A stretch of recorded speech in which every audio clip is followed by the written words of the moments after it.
have when you have two males who are talking about something that affects females, I think it's probably met with some skepticism, right? Of like, how do how would you guys know what it's like to be female and deal with these hormones, right? And I think that's a fair skepticism.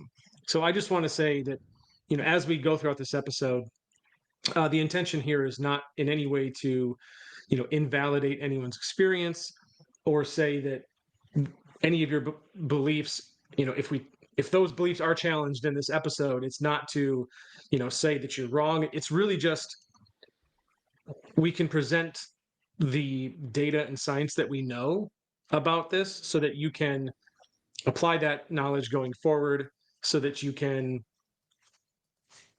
have a better idea of what does this mean for me and what can I do about it, right? And Brad, you wrote a really good post the other day that touched on this, and I thought it was very well stated. I thought it was very respectful, right? And I just thought we can kind of talk about this in that same way and be educational without making people feel like we're invalidating their experience, and just do it in a tactful, respectful way. And so that's what we're doing. It's one of the most, I don't want to say controversial, but I guess it kind of is sometimes, and certainly a misunderstood topic in the health and fitness industry. So, and that is hormones and weight loss, right? So the big thing is that one of the big questions is always, do hormones prevent you from losing weight?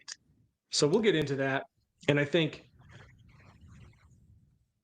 it's something that there's nuance to it. So I think maybe the best place to start, Brad, is let's dive into the, when people say my hormones are messed up, I can't lose weight, right? What they usually mean is they feel different, their energy is not there, the cravings are stronger, maybe recovery is slower, right? So I guess in that sense, is there any place should we start there with what do we mean when we talk about like what hormones are we even speaking of? Maybe that's the best place to start, right?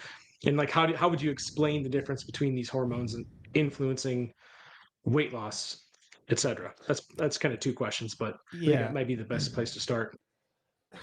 I mean, I think before we dive into this discussion, I think there's a lot of like high level things we need to lay out on the table because I think it's really Okay. important. So, one, Okay.